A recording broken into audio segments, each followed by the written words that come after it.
Coba. Udah, Bu. Oke. Oke. Yuk, silakan. Feni dulu. Feni yang buka. Ya, Assalamualaikum warahmatullahi wabarakatuh. Waalaikumsalam warahmatullahi wabarakatuh. Salam sejahtera untuk kita semua pada hari ini. Untuk menjalankan ujian akhir semester, kelompok 1 akan mempresentasikan mengenai pengaruh brand awareness terhadap keputusan pembelian produk minuman teh botol sosro pada mahasiswa Universitas Bina Sarana Informatika Ciledug, jurusan Administrasi Bisnis dan Administrasi Perkantoran angkatan tahun 2021. Ya, kami persilahkan untuk kelompok 1 untuk menjelaskan materinya. Ya, terima kasih, Feni.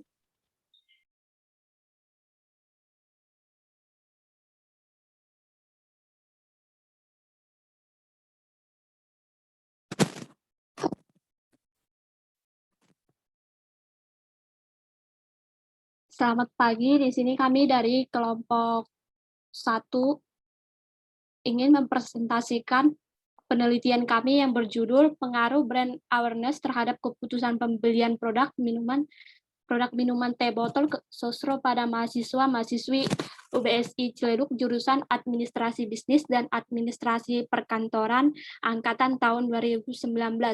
Dengan saya sendiri sebagai anggota kelompok Erni Silaban, teman saya Dahlia Indra Handayani, Raihan Arif Billah, dan Rosama Nur Latifah.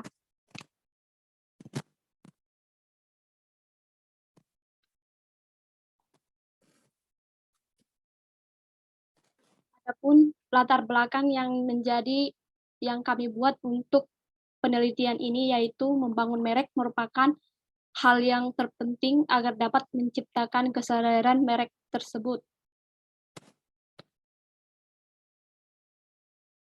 Kesadaran merek akan produk tersebut. Merek yang dibangun dengan produsen, baik oleh produsen, akan mencapai pangsa pasar yang ditargetkan perusahaan. Salah satu variabel yang mempengaruhi bauran produk adalah merek. Membangun merek dalam suatu produk memerlukan upaya yang kuat menciptakan produk yang nyata maupun simbolik. Suatu produk yang kuat akan memperoleh tingkatan top of mind yang tinggi. Apabila hal ini terjadi, maka dapat disimpulkan bahwa merek produk tersebut sudah ada dalam benak konsumsi. Membangun merek yang baik dapat dilakukan melalui bauran promosi. Dalam bauran promosi, variabel yang mempengaruhi adalah promosi penjualan, periklanan, tenaga penjualan, public relation, pemasaran langsung. Ekuitas merek yang kuat dapat terbentuk melalui kesadaran merek atau brand awareness. Semakin kuat brand equity suatu produk, semakin kuat pula rasa percaya diri konsumen dalam proses pengambilan keputusan pembelian. PT Sinar Sosro terus berupaya memperkuat ekuitas mereknya untuk dapat mempengaruhi keputusan pembelian konsumen. Perusahaan atau produk yang memiliki merek yang kuat cenderung lebih mudah memenuhi kebutuhan dan keinginan sesuai dengan persepsi pelanggan. Sosro sebagai pasar pada segmen minuman teh dalam kemasan botol telah mempunyai posisi yang kuat di benak konsumen karena perusahaan ini merupakan pioner dalam industri teh botol di Indonesia. Berkenaan dengan hal tersebut, maka peneliti mencoba untuk mengidentifikasi variabel yang mempengaruhi keputusan pembelian konsumen teh botol Sosro. Hal tersebut tidak dilakukan misalnya dengan produksi teh kemasan, di mana pasar sasaran dari produk teh dalam kemasan ini adalah para mahasiswa yang sebagian besar adalah segmen anak muda yang ada di UBSI Ciledug. Kampus adalah salah satu tempat yang menjadi tempat para anak muda berkumpul, bersosialisasi, dan beraktivitas. Berbagai perusahaan produk minuman dalam kemasan menyadari bahwa tingginya kebutuhan komunitas kampus akan minuman, khususnya minuman dalam kemasan. Kampus menjadi tempat bagi produsen untuk minuman dalam kemasan untuk mendongkrak penjualannya. Berbagai hal dilakukan, hal masuk menjadi sponsor berbagai kegiatan dalam acara kampus. Mahasiswa yang sibuk dengan rutinitasnya seringkali menginginkan kepraktisan dalam menghilangkan dahaganya. perkembangan zaman yang kian membutuhkan sesuatu yang serba cepat menimbulkan keinginan-keinginan untuk mengganti air putih dengan alternatif yang dianggap lebih segar dan enak, misalnya minuman teh dalam kemasan. Berdasarkan penjelasan tersebut, penulis tertarik untuk melakukan penelitian dengan judul Pengaruh Brand Awareness terhadap keputusan pembelian produk minuman teh botol sosro pada mahasiswi UWSI Ciledug jurusan Administrasi Bisnis dan Administrasi Perkantoran angkatan tahun 2019. Adapun rumusan masalah yang kami angkat yaitu bagaimana pengaruh brand awareness terhadap keputusan pembelian produk teh botol sosro. Dan tujuan penelitian ini dilakukan dengan tujuan untuk mengetahui dan menganalisis pengaruh brand awareness terhadap keputusan pembelian produk teh botol sosro kemasan. Yang keempat, metode penelitian. Metode pengumpulan data. Jenis penelitian yang digunakan adalah deskriptif kuantitatif yang bertujuan untuk memperoleh gambaran mengenai pengaruh ekuitas merek atau brand equity terhadap keputusan pembelian produk minuman teh dalam kemasan merek teh botol sosro berupa hasil kuesioner yang disebar koresponden, yang dalam hal ini adalah mahasiswa jurusan pendidikan ekonomi yang dipilih secara acak berdasarkan judul yang diangkat dan permasalahan yang ada. Peneliti menggunakan metode survei. Dalam survei, informasi dikumpulkan dari responden dengan menggunakan angket atau kuesioner. Untuk populasi dan sampel, selanjutnya menjadi populasi dalam penelitian ini adalah seluruh mahasiswa UWSI Ciledug Fakultas Ekonomi dan Bisnis angkatan tahun 2019, baik kelas pagi atau malam yang berjumlah kurang lebih dari 200 orang. Sampel diambil berdasarkan pendapat Dr. Suharsini Arikunto, yaitu apabila subjek kurang dari 100, lebih baik diambil semua. Selanjutnya, apabila jumlah populasi besar atau lebih dari 100 dapat diambil 10% sampai 15% atau 20% sampai 25% atau lebih. Berdasarkan hal tersebut, peneliti menjadikan 47 orang populasi jurusan sebagai sampel penelitian. Dengan demikian, peneliti meyakini bahwa kuesioner yang diberikan kepada responden dapat diisi sesuai dengan kenyataan. Selanjutnya, untuk bagian brand awareness akan dijelaskan oleh teman saya, Rostama Nurlatifah. Terima kasih atas waktunya. Selanjutnya, saya akan menjelaskan tentang brand awareness. Brand awareness adalah kesanggupan calon pembeli untuk mengenali, mengingat kembali suatu merek sebagai bagian dari suatu kategori produk tertentu. Kesadaran merek adalah tahap pertama untuk secara strategis mempengaruhi proses pengambilan keputusan pelanggan. Selanjutnya yaitu fungsi brand awareness. Yang pertama yaitu menciptakan persepsi, lalu menumbuhkan kepercayaan, menciptakan jaringan, menciptakan asosiasi, membangun ekuitas merek. Yang selanjutnya yaitu tingkatan serta peran brand awareness. Peran brand awareness dalam equity tergantung dalam tingkatan akan pencapaian kesadaran di benak konsumen. Tingkatan brand awareness yang paling rendah adalah brand recognition atau pengenalan merek, atau disebut juga sebagai tingkatan pengingatan kembali dengan bantuan, misalnya dengan foto. Tingkatan berikutnya adalah tingkatan brand recall atau pengingatan kembali merek, atau tingkatan pengingatan kembali tanpa bantuan karena konsumen tidak perlu dibantu untuk mengingat merek. Pengukuran pengenalan merek tanpa bantuan lebih sulit dibandingkan pengenalan merek dengan bantuan. Tingkatan berikutnya adalah merek yang disebut pertama kali pada saat pengenalan merek tanpa bantuan, yaitu top of mind atau kesadaran puncak pikiran. Top of mind adalah brand awareness tertinggi yang merupakan pimpinan dari berbagai merek yang ada dalam pikiran konsumen. Yang selanjutnya yaitu bagaimana brand awareness bekerja membantu merek. Yang pertama yaitu anchored to each other association can be attached. Artinya, suatu merek dapat digambarkan seperti suatu jangkar dengan beberapa rantai. Rantai menggambarkan asosiasi dari merek tersebut. Yang kedua yaitu familiarity linking. Artinya, dengan mengenal merek akan menimbulkan rasa terbiasa, terutama untuk produk-produk yang bersifat low involvement atau keterlibatan rendah, seperti pasta gigi, tisu, dan lain-lainnya. Yang ketiga yaitu substance atau komitmen. Kesadaran akan nama dapat menandakan keberadaan, komitmen, dan inti yang sangat penting bagi suatu perusahaan. Yang keempat yaitu brand to consider. Langkah pertama dalam suatu proses pembelian adalah menyeleksi dari suatu kelompok merek-merek yang dikenal untuk dipertimbangkan merek mana yang akan diputuskan untuk dibeli. Merek yang memiliki top of mind yang tinggi mempunyai nilai yang tinggi. Jika suatu merek tidak tersimpan dalam ingatan, merek tersebut tidak dipertimbangkan di benak konsumen. Biasanya, merek-merek yang disimpan dalam ingatan konsumen adalah merek yang disukai atau merek yang dibenci. Selanjutnya yaitu bagaimana mencapai kesadaran. Yang pertama, pesan yang disampaikan harus mudah diingat dan tampil beda, memakai slogan atau jingle lagu yang menarik sehingga konsumen dapat lebih mudah mengingatnya. Yang kedua, melakukan pengulangan untuk pengingatan karena membentuk ingatan lebih sulit dibandingkan membentuk pengenalan. Yang ketiga, perluasan nama merek dapat dipakai agar merek semakin banyak diingat pelanggan. Yang keempat, memperbanyak promosi baik media cetak maupun elektronik. Dan yang terakhir yaitu menjadi sponsor suatu acara yang mendatangkan banyak penonton. Yang selanjutnya yaitu mengukur brand awareness. Pengukuran brand awareness didasarkan pada pengertian-pengertian dari brand awareness yang mencakup tingkatan brand awareness. Yang pertama yaitu top of mind. Top of mind menggambarkan merek yang pertama kali diingat responden atau pertama kali disebut ketika yang bersangkutan ditanya tentang suatu kategori produk. Yang kedua yaitu brand recall. Brand recall adalah pengingatan kembali merek, mencerminkan merek-merek yang diingat responden setelah menyebutkan merek yang pertama kali disebut.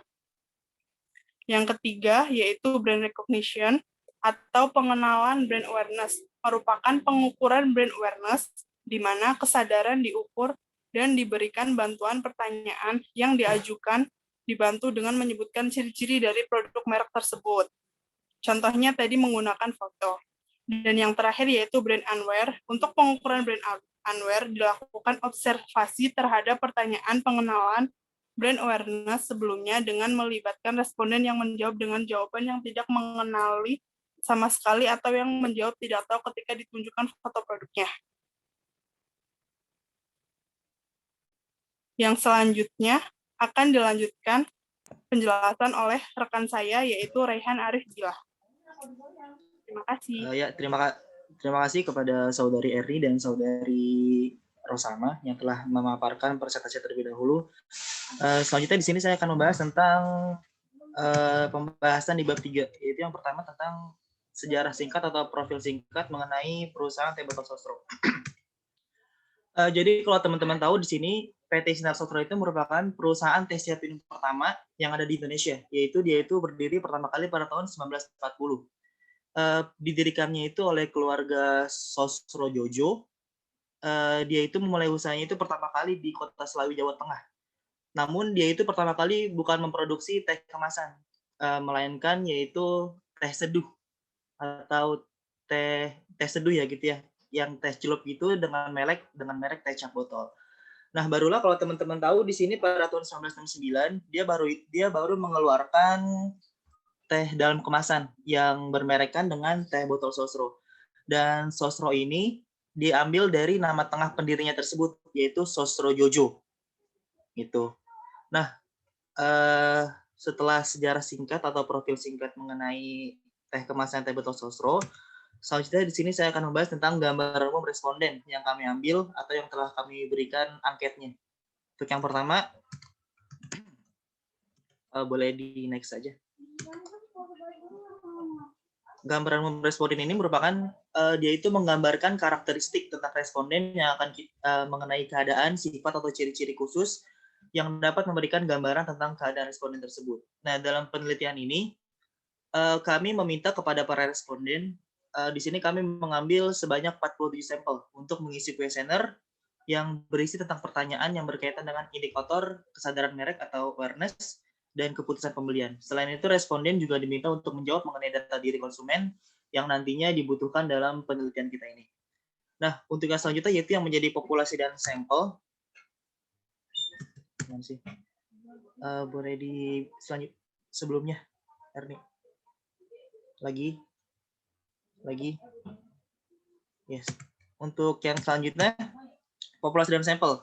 Di sini kami menggunakan rumus Solvin, di mana dengan rumus yang bisa teman-teman lihat sendiri, yaitu N dibagi 1 plus N dikali E kuadrat. N di sini bermaksud yaitu tentang semua jumlah populasi, yang dimana kami mengambil populasi dari mahasiswa UBSI, dari jurusan Administrasi Perkantoran dan Administrasi Bisnis, yang berjumlah kurang lebih 200 orang, dan kami memasukkan rumusnya ke situ. N-nya itu populasi yang berjumlah 200 orang, serta E-nya itu margin of error. Di sini kami menetapkan margin of error-nya itu 5% atau 0,05. Nah, berdasarkan rumus yang sudah kami hitung atau sudah kami masukkan, maka ditemukanlah hasilnya, yaitu di mana dari 200 sampel tersebut kami harus mengambil sampel minimal 13 orang. Untuk yang selanjutnya yaitu ada jenis kelamin. Dalam penelitian ini, responden yang dijadikan sampel dalam penelitian ini kami tidak membedakan jenis kelaminnya. Jadi mau perempuan ataupun laki-laki boleh mengisinya. Nah, adapun jenis kelamin yang sudah kami dapatkan dari kuesioner yang telah kami sebar yaitu laki-laki berjumlah 13 orang dan perempuan berjumlah 34 orang. Tugas selanjutnya yaitu ada usia. Dalam suatu penelitian, usia ini sangatlah berpengaruh di dalam ketertarikan pembelian, sehingga perbedaan usia ini sangat berpengaruh pula terhadap keputusan pembelian dan kesadaran merek seseorang tersebut. Nah, dalam kuesioner yang telah kami sebar, kami mendapatkan tabel berikut, yaitu yang mengisi kuesioner orang dari usia 15 sampai 20 berjumlah 20 orang, dan usia 21 sampai dengan 30 berjumlah 26 orang, dan yang berusia di atas 30 tahun berjumlah 1 orang. Untuk yang selanjutnya yaitu yang mengisi kuesioner kami dari jurusan kelas dan angkatan. Dari jurusan administrasi bisnis berjumlah 38 orang, dari jurusan administrasi perkantoran berjumlah 7 orang, dan lainnya yaitu yang bukan dari keduanya tadi, bukan dari jurusan administrasi bisnis ataupun administrasi perkantoran berjumlah 2 orang. Untuk angkatan sendiri kita ambil dari angkatan kami masuk, yaitu angkatan 2018 dan 2019. Untuk yang selanjutnya yaitu ada karakteristik responden menurut kesukaan minum teh. Nah, berdasarkan kuesioner yang telah kami sebar, kami mendapatkan hasil berikut, yaitu di mana 45 responden mengatakan dia suka minum teh dan 2 lainnya mengatakan tidak minum teh. Jadi di sini bisa kita ketahui bahwa rata-rata atau sebagian besar responden kami itu adalah konsumen teh kemasan, teh botol dalam kemasan. Kurang lebih begitu. Mungkin itu saja presentasi yang dapat saya sampaikan mengenai profil singkat mengenai teh botol profil singkat mengenai PT Sosro dan gambaran umum responden. Yang selanjutnya akan disampaikan oleh Saudari Dahlia mengenai hasil penelitian kami. Terima kasih. Terima kasih Saudara Rehan atas waktunya. Di sini saya akan menjelaskan hasil riset brand awareness terhadap produk minuman teh kemasan teh botol Sosro. Pengukuran brand awareness didasarkan kepada pengertian-pengertian dari brand awareness yang mencakup tingkatan brand awareness yaitu top of mind, brand recall, brand recognition, dan brand aware. Informasi diperoleh dengan menggunakan kuesioner yang diisi oleh responden yang berjumlah 47 orang. Berikut merupakan hasil kuesioner dari top of mind. Yang pertanyaannya diajukan yaitu, merek minuman teh kemasan apa yang pertama kali muncul di benak Anda? Dari 47 orang responden, 24 orang menyebut teh botol Sosro sebagai pertama yang mereka ingat. 6 orang paling mengingat teh pucuk harum, dan 6 orang lainnya menyebut merek teh kotak.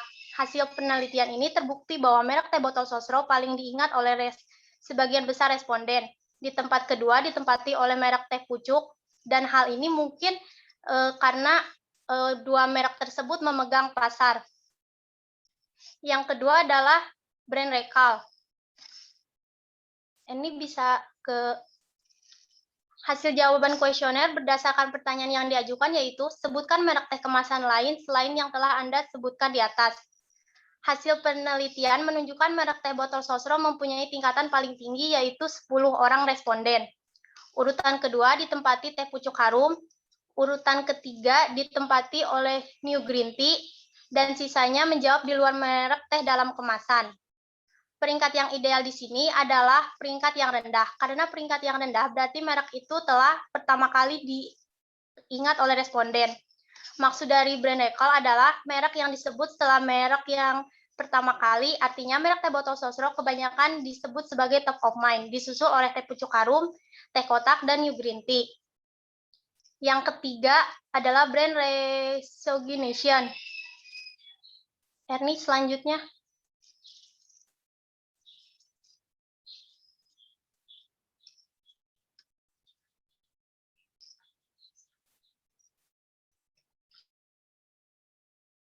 Maaf, udah saya bikin, Li.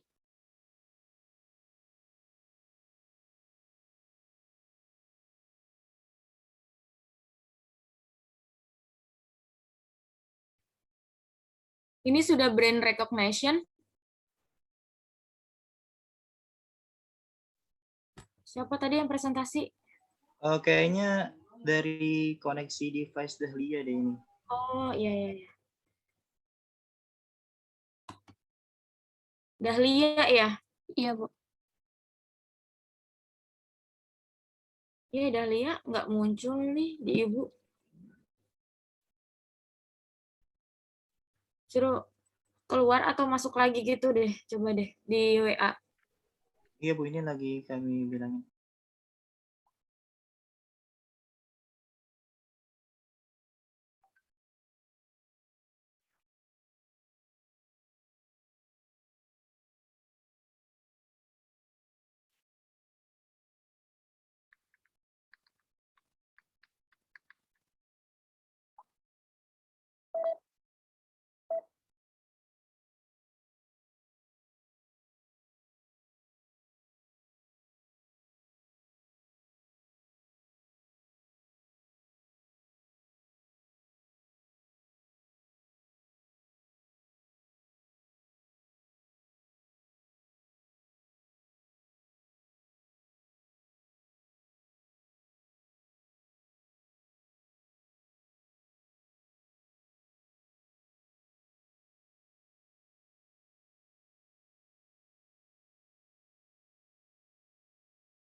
Mohon maaf sebelumnya, sinyalnya hilang.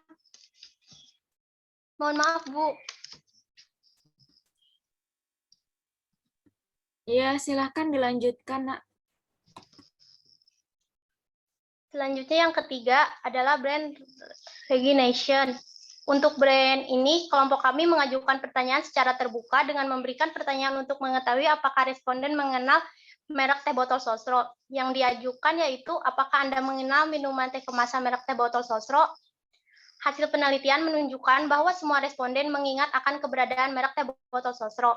Hal ini membuktikan bahwa ingatan responden akan keberadaan merek teh botol Sosro baik daripada merek teh pucuk harum, teh sariwangi, dan teh kotak. Dan yang terakhir adalah Break Unware. Semua responden mengenali merek teh botol Sosro. Ini menunjukkan bahwa merek minuman teh botol Sosro sangatlah bagus. Sehingga hal ini menguntungkan bagi penjualan merek ini. Karena responden mengenal merek ini, maka akan tumbuh keinginan untuk membeli. Selanjutnya adalah hasil analisis user atau pengguna. Untuk analisis user atau pengguna, kelompok kami mengajukan pertanyaan secara terbuka dengan memberikan pertanyaan untuk mengetahui apakah responden memilih merek tersebut untuk dikonsumsi. Dari pertanyaan yang diajukan yaitu, saat ini Anda adalah konsumen minuman merek teh kemasan apa? Hasil menunjukkan konsumen teh botol sosro adalah yang paling dominan. Hal ini terlihat dari hasil penelitian, yaitu 22 orang dari 47 responden, sedangkan merek teh kotak hanya 9 orang, teh pucuk hanya 7 orang, sisanya 9 orang, yang adalah konsumen dari merek yang tidak diteliti. Berdasarkan penelitian yang kami lakukan, dapat disimpulkan bahwa dilihat dari hasil perhitungan atas top of mind brand awareness pada 47 responden, hasil tengah dari responden menjawab teh botol sosro, sehingga dapat disimpulkan bahwa merek teh botol sosro berada pada tingkat top of mind tertinggi dibandingkan merek teh kemasan lainnya. Hasil perhitungan atas brand recall brand awareness pada 47 responden merek teh botol sosro mempunyai tingkatan paling tinggi dibanding dengan merek teh lainnya. Hasil perhitungan atas brand recognition brand awareness pada 47 responden menunjukkan bahwa semua responden mengingat akan keberadaan teh merek teh botol sosro. Hal tersebut membuktikan bahwa ingatan responden akan keberadaan merek teh botol sosro lebih baik daripada merek yang lainnya. Hasil perhitungan atas brand Unware pada brand awareness pada 47 responden menunjukkan bahwa semua responden mengenal merek teh botol sosro, dengan 22 responden menyatakan mengenal teh botol sosro dari supermarket, 18 responden mengenal merek teh botol sosro dari iklan TV, dan 7 responden menyatakan mengenal merek teh botol sosro dari sekitar rumah. Maka saran yang diajukan kami sebagai bahan pertimbangan dan masukan bagi perusahaan agar dapat mempertahankan kekuatan dari brand awareness yang sudah tertanam kuat dalam benak konsumen mereka adalah produk teh botol sosro memiliki tingkat kesadaran merek yang sangat baik. Hal ini merupakan aset yang sangat berharga bagi perusahaan karena konsumen akan mempertimbangkan merek perusahaan di dalam melakukan keputusan pembelian, sehingga hendaknya perusahaan memelihara dan mempertahankan kesadaran ini agar dapat terus mendapatkan pangsa pasar yang lebih besar. Sekian presentasi dari kelompok kami. Berikutnya kami kembalikan kepada moderator Saudara Perni.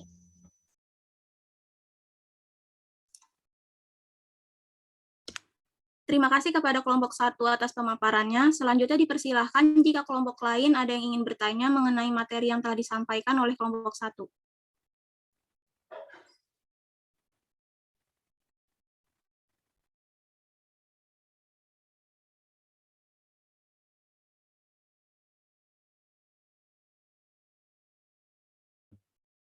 Ya, teman-teman dari setiap kelompok bertanya.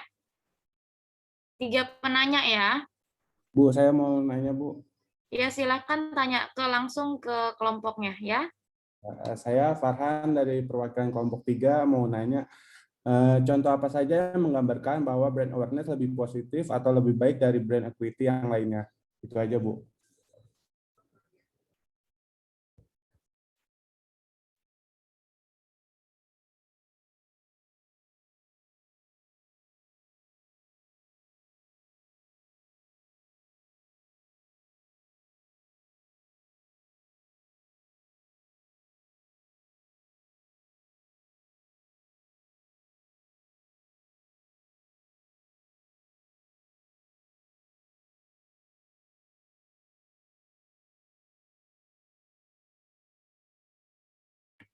Siapa lagi yang mau bertanya?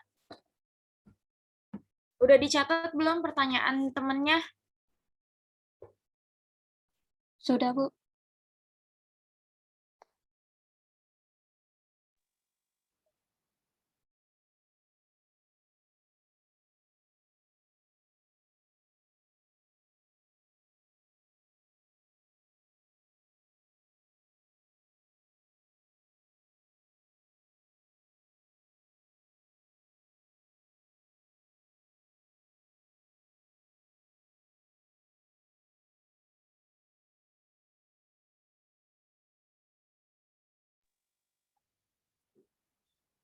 Halo Bu, saya mau tanya Bu.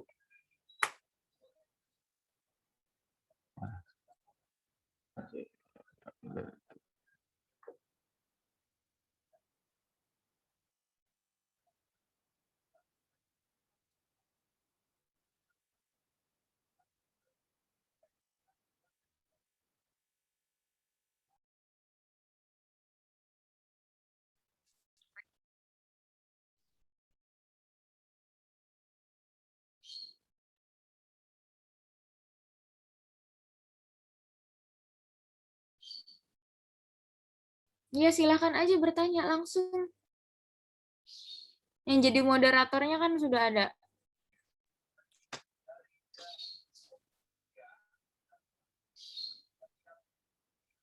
Baik, saya Ivan Ardiansa dari kelompok 4 mau bertanya. Sebentar.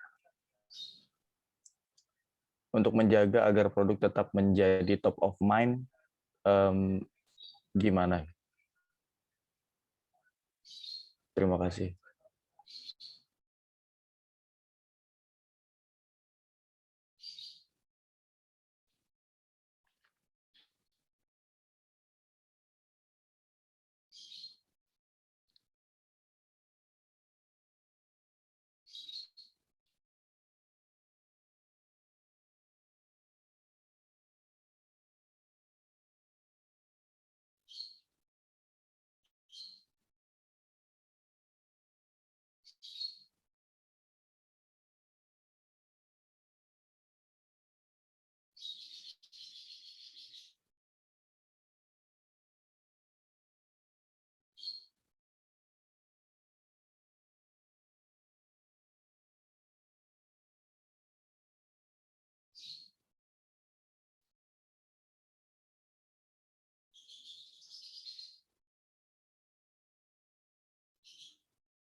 Silakan dijawab dulu kalau tidak ada pertanyaan lagi. Terserah mau jawab yang mana dulu. Oke, moderator boleh dijawab sekarang. Iya, silakan jika jawabannya sudah tersedia. Untuk mungkin saya di sini akan menjawab pertanyaan dari Farhan ya. Pertanyaannya itu kan contoh apa saja yang menyatakan atau menunjukkan brand awareness lebih baik daripada brand equity. Di sini kan brand awareness itu kan kesadaran merek ya. Dalam artian dia itu kan kemampuan pelanggan untuk mengenali atau mengingat kembali. Jadi itu yang pertama kali yang pertama kali produk itu biar laku gitu, biar kejual, pasti harus brand awareness dulu. Jadi itu pelanggan itu harus sadar dulu, oh produk ini ada loh.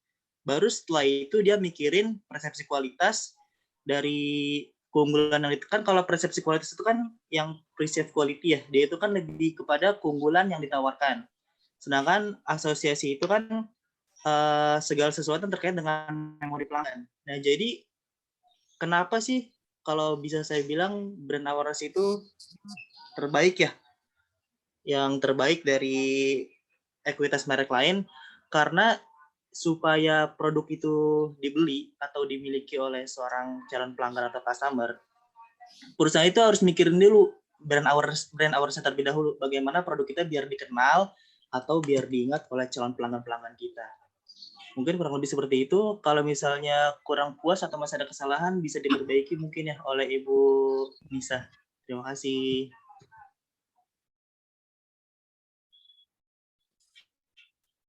Oke, Nak. Gini ya, Nak ya. Terkait dengan mana yang lebih baik, sebenarnya semuanya ini punya porsinya masing-masing dan saling berhubungan. Kita nggak bisa bilang mana yang terbaik gitu ya.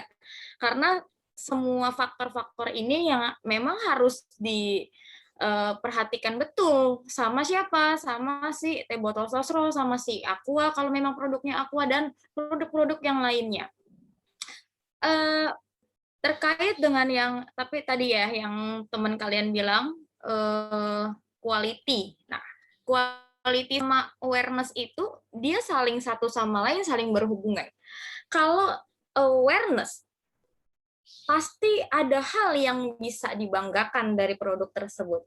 Tidak ada produk yang orang dengan tingkat awareness yang tinggi, artinya dia top of mind tanpa adanya quality yang bagus juga.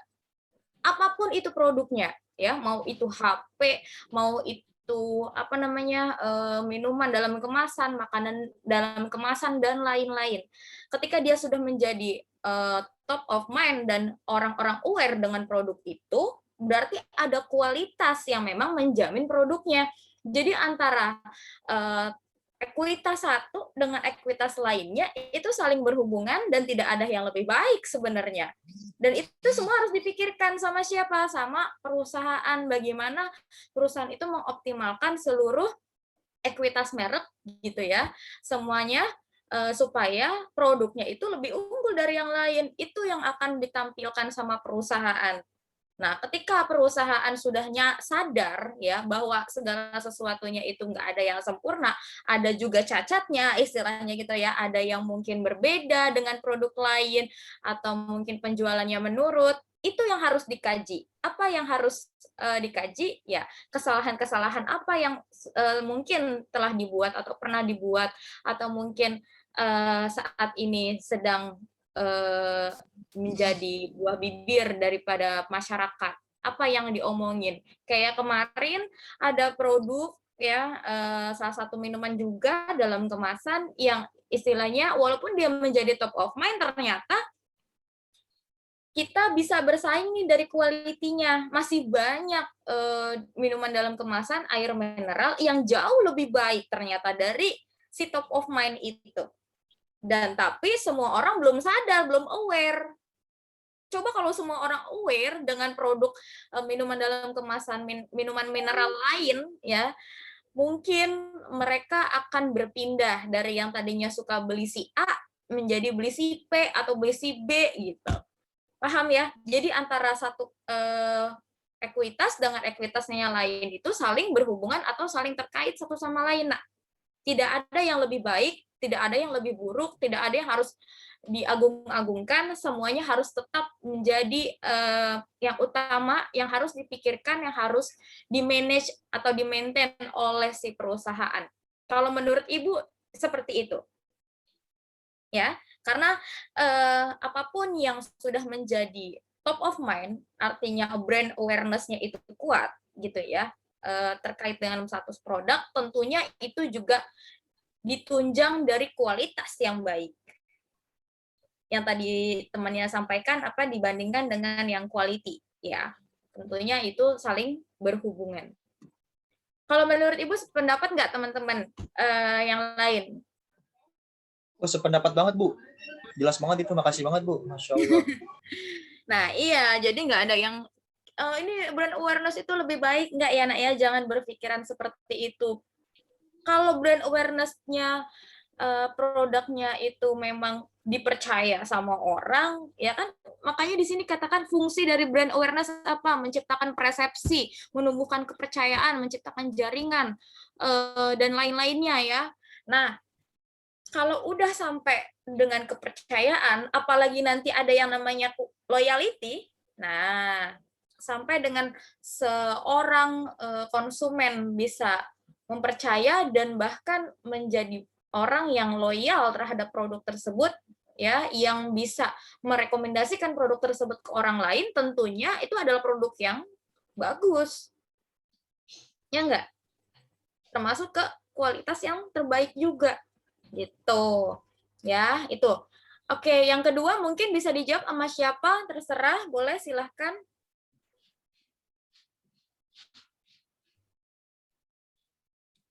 Ya, saya Bu yang akan menjawab pertanyaan yang kedua dari pertanyaan Ipan. Pertanyaannya tadi, cara menjadi top of mind di brand awareness. Untuk menjadi brand pertama yang muncul di benak konsumen saat hendak membeli suatu produk, perusahaan harus menciptakan brand top of mind sebagai strategi brandingnya. Jadi di sini kami akan menjawab ada 5 strategi atau cara Branding untuk mencapai brand top of mind. Yang pertama, mengkaji kebutuhan konsumen. Sebenarnya sebelum memasarkan produk ke pasaran, perusahaan harus melakukan pengkajian dan pengujian terlebih dahulu. Jangan sampai produk yang dipasarkannya memiliki banyak kekurangan dibandingkan brand lainnya. Yang kedua, membangun brand experience untuk meningkatkan loyalitas pelanggan. Faktanya semakin banyak pelanggan yang setia dan membeli produk Anda, semakin besar pula kekuatan dan popularitas brand di mata konsumen. Maka mereka tidak akan berpikir dua kali untuk menggunakan bahan menawarkan produk Anda ke teman, kerabat, bahkan partner kerja atau lain-lain. Dan cara yang ketiga yaitu melakukan inovasi tanpa henti. Di sini maksudnya yang bisa diusahakan perusahaannya agar brandnya selalu teringat di kepala pelanggan adalah inovasi tanpa henti. Rangkul teknologi modernnya, bukan menghindarinya. Semakin up-to-date perusahaan Anda, semakin baik untuk mendapatkan atensi dari konsumen. Yang keempat, menggunakan iklan promosi yang kreatif. Menjadi top of mind merupakan idaman banyak perusahaan. Sebagai peringkat tertinggi, misalnya tandanya produk yang Anda jual dan pasarkan diterima sangat baik oleh konsumen. Meskipun harga yang dinaikkan, pelanggan menerimanya dengan baik dan menganggapnya sebagai hal yang wajar. Dan untuk yang kelima yaitu membuat kampanye unik untuk produk baru. Sebagai perusahaan yang seringkali berinovasi, jumlah produk yang brand Anda luncurkan tentu bukan hanya 1 atau 2 kali. Usahakan melakukan kampanye unik ketika meluncurkan produk baru. Bisa saja mengundang wartawan dan pilih brand ambassador yang memiliki citra positif, dan ini akan menghasilkan atau menciptakan brand top of mind yang penjualannya produknya baru bisa didongkrak hingga memenuhi kuota yang telah direncanakan sebelumnya. Itu yang bisa kami jawab. Kalau misalnya ada yang masih kurang, mohon maaf. Terima kasih. Cukup.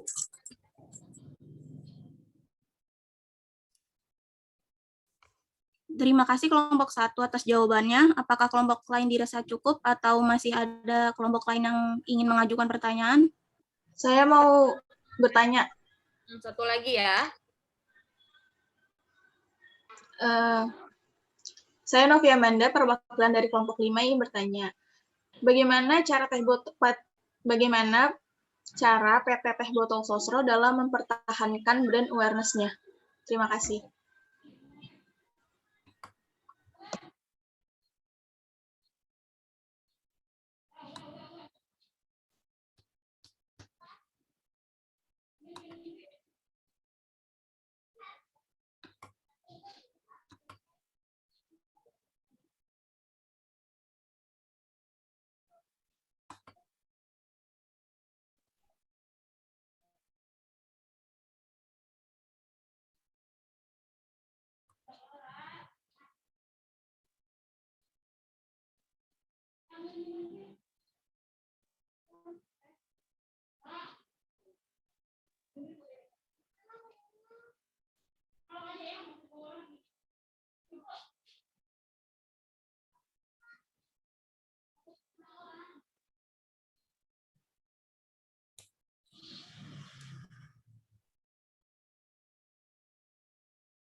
Ya, siapa yang mau menjawab?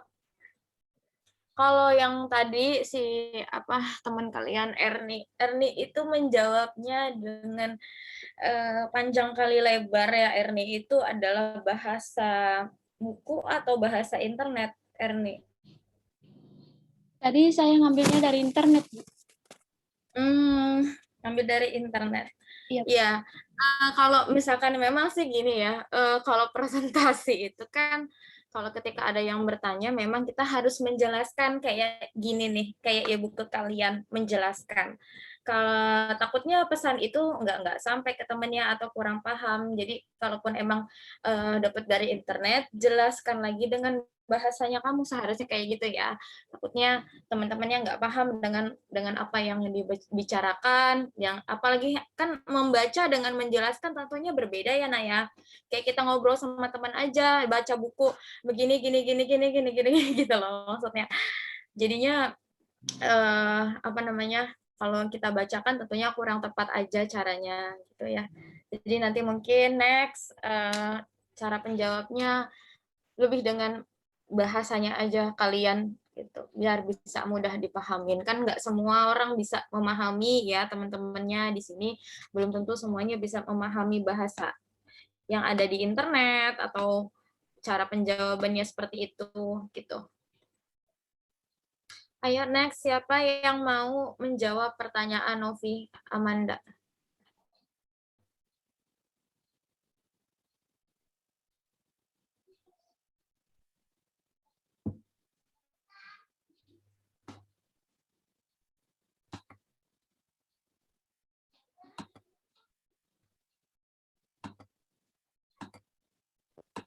Saya Bu yang akan mau jawab pertanyaan Novi Amanda. Ya silakan. Pertanyaannya, bagaimana PT Teh Botol Sosro dalam mempertahankan brand awareness?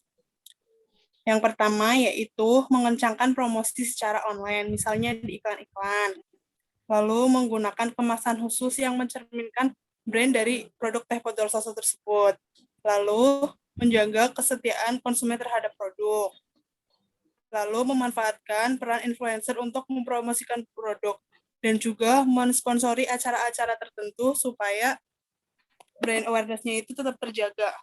Sekian jawaban dari saya, barangkali ada kekurangan, mohon maaf. Apakah ada yang ingin ditanyakan lagi untuk Novi?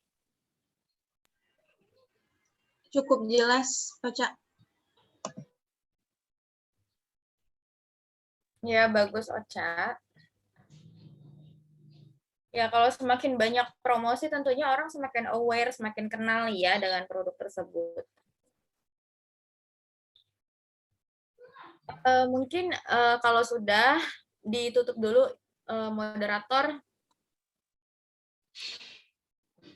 Oke, terima kasih atas keseluruhan penyampaian yang telah dilakukan oleh kelompok 1. Selanjutnya, saya kembalikan kepada Ibu Janisa untuk penunjukan kelompok selanjutnya yang akan melakukan presentasi, Bu. Sebelum menunjuk kelompok selanjutnya, Ibu mau bahas dulu terkait dengan proposal, bukan proposal, Ibu ingatnya proposal penelitian aja, terkait dengan makalahnya kalian, makalah penelitian riset ini. Memang banyak sekali typo, itu yang pertama. Jadi coba dicek lagi ke penulisannya itu banyak suka ada yang salah, kurang apa, kurang hurufnya, jadinya nggak sempurna kalimatnya, kurang spasi, ada ya. Terus juga masuk ke paragraf, paragrafnya kalau kamu bisa dilihat dari apa tuh namanya Word kan ada rule ya, rule itu kayak penggaris gitu ya. Kamu lihat apakah udah rata sampai ke bawah gitu ya. Kalau misalkan udah rata itu udah sesuai ya kan, atau udah bagus lah gitu istilahnya, rapih gitu. Nah, tapi kalau yang Ibu lihat tadi masih ada yang dia ini walaupun misalkan 1.1, nah di bawahnya kan ada 1.2, itu kadang nggak rata, nggak sesuai, nggak sama untuk yang apa namanya masuk ke paragraf baru itu loh nak ya. Nah itu nggak sesuai. Terus Ibu juga udah ini sih kasih tahu di form monitoringnya apa-apa aja yang perlu diperbaiki. Sebentar ya.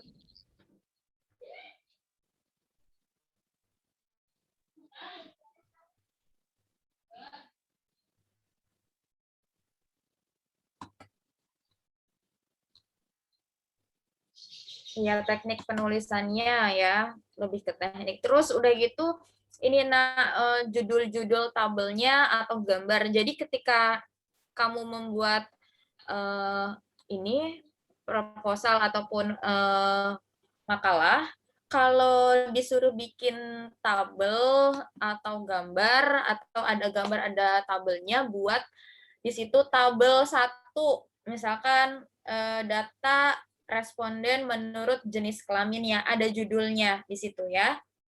Nah, jadi bisa orang tahu ini tabel apa. Nah, nanti kan keterangan judul itu akan masuk ke daftar tabel. Jadi selain daftar isi, itu kan ada daftar tabel, ada daftar gambar. Nah, di daftar tabel itu masukkan nanti judul-judul dalam tabel, kemudian dia ada di halaman berapa tabel tersebut. Tuh, itulah daftar tabel. Sama seperti daftar isi, cuman kalau daftar tabel itu hanya memuat terkait semua tabel-tabel yang ada di dalam makalahnya kalian, dari tabel 1 sampai tabel paling akhir, sesuaikan dengan judulnya ya, terus di halaman keberapa. Begitu juga daftar gambar. Daftar gambar juga demikian. Dan jangan lupa dapat gambarnya dari mana gitu ya. Nah, kalau dapat gambarnya dari websitenya, ya tulis sumber website resmi PT Teh Botol Sosro gitu. Dan jangan lupa, tadi Ibu juga nggak ngelihat, kamu nggak akses internet sama sekali atau gimana? Karena di daftar pustaka kok nggak ada websitenya si Teh Botol Sosro ini gitu. Kalau kamu mengakses internet, tentunya apa yang kamu akses, masukkan ke daftar pustaka. Kamu nyari bahan apa di internet gitu ya, kan nggak mungkin kan kayak profil perusahaan, gambar-gambar kan pasti kan dari website resminya kan gitu. Mungkin Panca bisa di mute dulu, Panca. Nah, kemudian nanti tolong diperbaiki daftar pustakanya ya, masukkan kalau dari internet websitenya apa, tanggal aksesnya, tanggal kira-kira aja tanggal berapa, waktunya jam berapa, kayak gitu sih. Dan itu nanti berurut ya sesuai dengan abjad kalau untuk daftar pustaka. Nah, untuk ini apa namanya?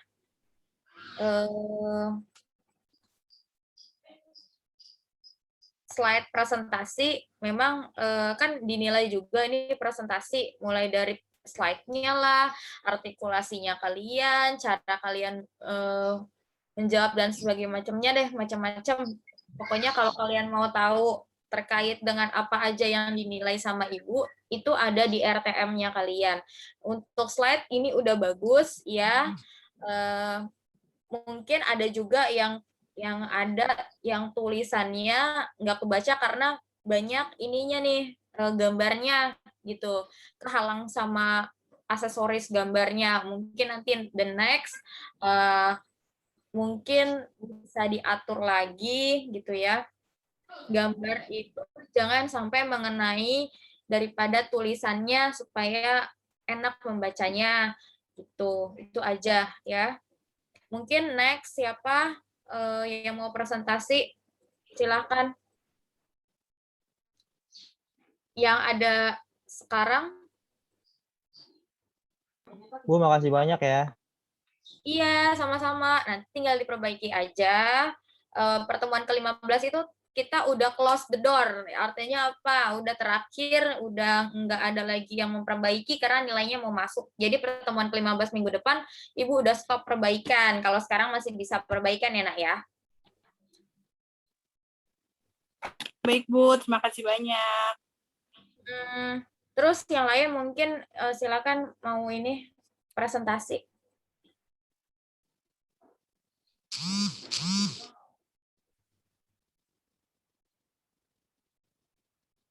Siapa yang mau presentasi lagi?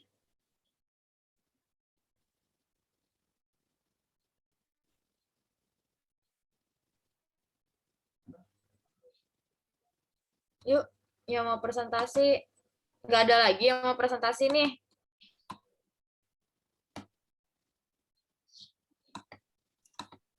Kelompok saya, Bu. Oke. Tapi tar dulu Bu, kalau anggotanya ada yang hilang kontak.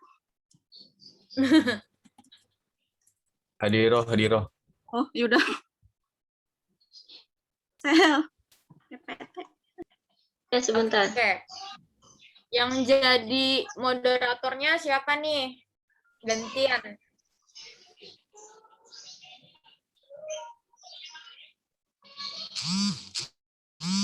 Raihan jadi moderator sekarang gantian. Oke.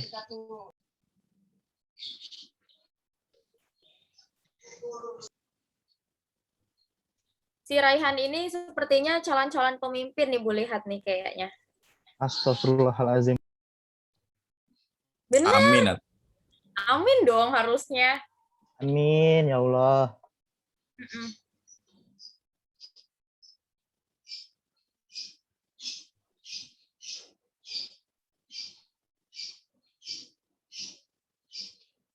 Tadi hostnya masih Erni, mungkin Erni bisa kasih ke yang lain untuk share screen. Siapa kira-kira yang mau share screen?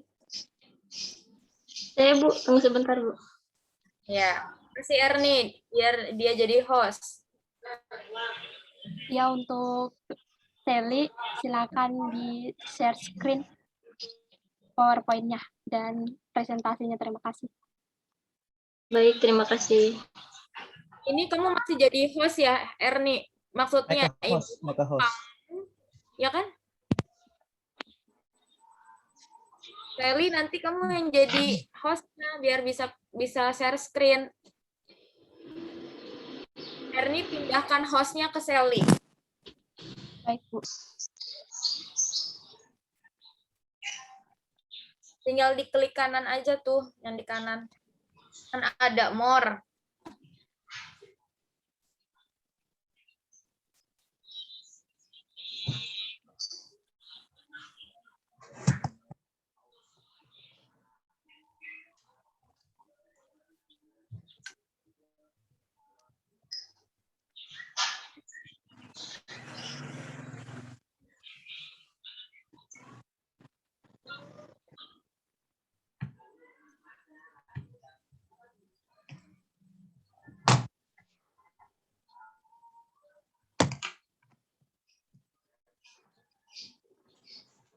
Bisa nggak, Erni? Sebentar Di ya, Bu. partisipan, klik more, cari nama Sally, make a host.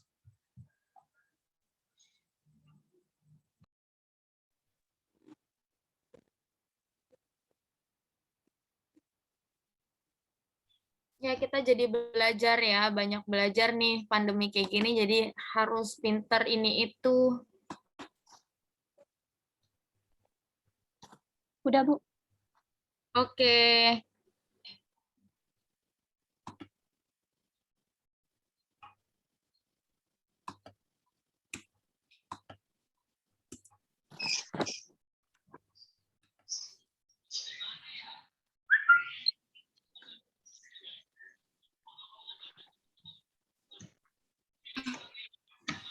Saya mulai ya, Bu.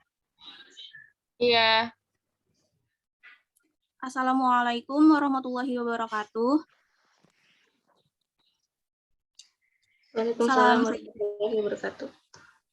Salam sejahtera untuk kita semua. Perkenalkan kami dari kelompok 4 dengan saya sendiri, Feni Meliatun, bersama anggota yang lain yaitu Saya Irma Rahmawati.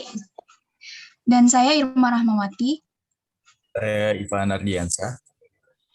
Di sini kami akan mempresentasikan laporan kami yang berjudul Pengaruh Brand Loyalty terhadap keputusan pembelian teh botol Sosro pada siswa-siswi SMAN 5 Tangerang Selatan. Sebelumnya kami ucapkan terima kasih kepada Ibu Janisa Purwaningrum selaku dosen mata kuliah manajemen pemasaran yang telah memberikan tugas ini sehingga dapat menambah pengetahuan dan wawasan bagi kita semua. Namun kami memahami bahwa laporan kami ini masih jauh dari kata sempurna sehingga kami mengharapkan kritik serta saran yang bersifat membangun.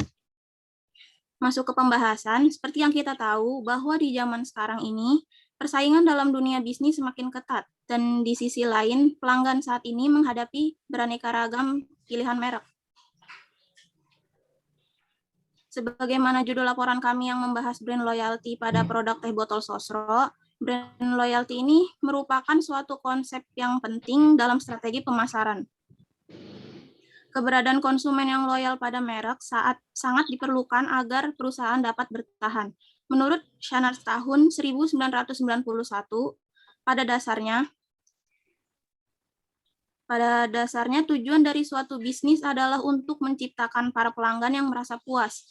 Terciptanya kepuasan pelanggan dapat memberikan beberapa manfaat, di antaranya hubungan antara perusahaan dan pelanggan menjadi harmonis, memberikan dasar yang baik bagi pembelian ulang dan terciptanya loyalitas pelanggan, serta membentuk suatu rekomendasi dari mulut ke mulut yang menguntungkan bagi perusahaan. Next. Produk yang akan kami bahas di sini adalah teh botol Sosro, yaitu teh beraroma melati yang dipasarkan oleh PT Sinar Sosro. Teh botol Sosro ini memiliki dasar atau filosofi yang dijabarkan dalam 3 keadaan RL, yakni peduli terhadap kualitas, keamanan, kesehatan, serta ramah lingkungan. Atas dasar filosofi ini, menimbulkan kepercayaan konsumen terhadap teh botol Sosro, sehingga dari kepercayaan itulah banyak konsumen yang setia untuk menggunakan produk tersebut. Berdasarkan yang telah saya sampaikan, next. Berdasarkan yang telah saya sampaikan, maka permasalahan yang dapat dirumuskan adalah bagaimana sih pengaruh brand loyalty terhadap keputusan pembelian teh botol Sosro pada siswa-siswi SMAN 5 Tangerang Selatan, sehingga tujuan yang akan dicapai adalah untuk mengetahui pengaruh brand loyalty terhadap keputusan pembelian teh botol Sosro pada siswa-siswi SMAN 5 Tangerang Selatan ini. Selanjutnya, next. Metode penelitian ini merupakan jenis penelitian kuantitatif yang berbentuk deskriptif,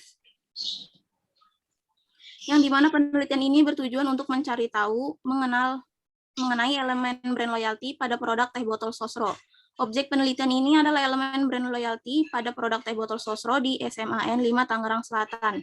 Populasi yang digunakan dalam penelitian ini adalah siswa-siswi SMA 5 Tangerang Selatan. Teknik pengambilan sampel menggunakan probability sampling dengan simple random sampling, yaitu pengambilan sampel secara acak dari populasi karena populasi dianggap homogen.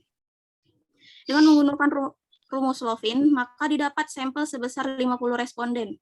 Metode pengumpulan data dalam penelitian ini dilakukan dengan mengajukan daftar pertanyaan yang ditulis dalam satu daftar kepada responden atau yang disebut juga dengan kuesioner. Demikian yang telah saya sampaikan. Pembahasan selanjutnya akan disampaikan oleh Sally Dwi Prastiani.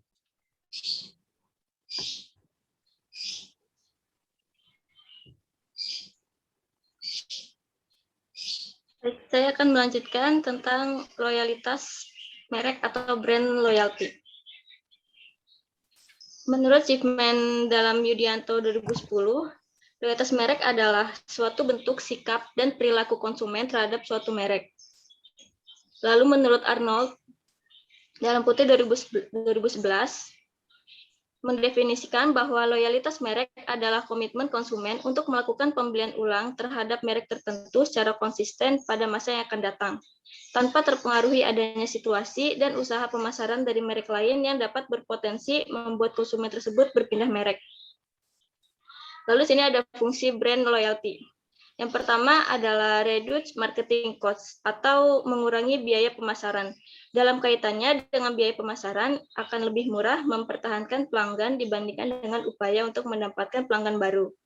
Jadi, biaya pemasaran akan mengecil jika brand loyalty meningkat. Ciri yang paling nampak dari jenis pelanggan ini adalah mereka membeli suatu produk karena harganya murah. Yang kedua adalah trade leverage, meningkatkan perdagangan. Loyalitas yang kuat terhadap suatu merek akan menghasilkan peningkatan perdagangan dan memperkuat keyakinan perantara pemasaran. Dapat disimpulkan bahwa pembeli ini akan membeli suatu merek didasarkan atas kebiasaan mereka selama ini. Lalu yang ketiga ada attracting new customers atau menarik peningkat pelanggan baru. Dengan banyaknya pelanggan suatu merek yang merasa puas dan suka terhadap produk tersebut, akan menimbulkan perasaan yakin bagi calon pelanggan untuk mengkonsumsi merek tersebut, terutama jika pembeli yang mereka lakukan mengandung risiko tinggi. Di samping itu, pelanggan yang puas umumnya akan merekomendasikan merek tersebut kepada orang dekat dengannya sehingga akan menarik pelanggan baru. Yang keempat adalah profit time to respond to competitive threats, atau memberikan waktu untuk merespon ancaman persaingan. Brand loyalty akan memberikan waktu pada sebuah perusahaan untuk merespon gerakan pesaing. Jika salah satu pesaing mengembangkan produk yang unggul, pelanggan yang loyal akan memberikan waktu pada perusahaan tersebut untuk memperbarui produknya dengan cara menyesuaikan atau untuk menetralisasikan. Selanjutnya adalah aspek-aspek loyalitas merek atau brand loyalty. Yang pertama adalah kognitif, merupakan representasi dari apa yang dipercayakan oleh konsumen. Komponen kognitif ini berisikan persepsi, kepercayaan, dan stereotip seorang konsumen mengenai suatu merek. Lalu yang kedua ada afektif, yaitu komponen yang didasarkan pada perasaan dan komitmen konsumen terhadap suatu merek. Konsumen memiliki kedekatan emosi terhadap merek tersebut. Lalu yang ketiga adalah konatif, merupakan batas antara dimensi loyalitas sikap dan loyalitas perilaku yang dipresentasikan melalui kecenderungan perilaku konsumen untuk menggunakan merek yang sama pada kesempatan yang akan datang. Lalu yang keempat ada tindakan, berupa merekomendasi atau mempromosikan merek tersebut kepada orang lain. Konsumen yang loyal serta tindakan akan mudah beralih kepada merek lain jika merek yang selama ini ia konsumsi tidak tersedia di pasaran. Selanjutnya adalah faktor yang mempengaruhi loyalitas merek. Yang pertama adalah nilai, harga, dan kualitas merek. Pemakaian suatu merek dalam jangka yang lama akan mengarahkan pada loyalitas. Karena itu, pihak perusahaan harus bertanggung jawab untuk menjaga kualitas merek tersebut. Jika terjadi penurunan standar kualitas dari suatu merek, maka akan menyebabkan konsumen menjadi kecewa. Bahkan pada konsumen yang paling loyal, begitu pula jika terjadi perubahan pada harga. Oleh sebab itu, agar konsumen tetap loyal pada merek tersebut, pihak perusahaan harus mengontrol kualitas merek beserta harganya. Yang kedua, ada citra merek atau reputasi merek. Merek yang memiliki citra yang baik akan menimbulkan loyalitas konsumen pada merek tersebut. Merek yang memiliki reputasi yang diakui secara nasional bahkan internasional akan lebih mudah dipercaya oleh banyak konsumen. Selanjutnya adalah kenyamanan dan kemudahan mendapatkan merek. Kenyamanan dan kemudahan mendapatkan merek merupakan faktor yang penting untuk membangun loyalitas konsumen pada merek tertentu. Semua kelebihan dari merek tertentu tidak akan berarti jika merek tersebut tidak mudah untuk didapat. Oleh karena itu, perusahaan dituntut untuk menyediakan produk dari berbagai merek yang nyaman dan mudah untuk didapatkan. Lalu ada kepuasan konsumen. Kepuasan konsumen merupakan perasaan senang yang dirasakan konsumen yang berasal dari perbandingan antara harapan dengan hasil kinerja dari merek tersebut. Lalu ada pelayanan. Pelayanan yang baik yang ditawarkan oleh suatu merek dapat mempengaruhi loyalitas konsumen pada merek tersebut. Jika konsumen mendapatkan pelayanan yang kurang baik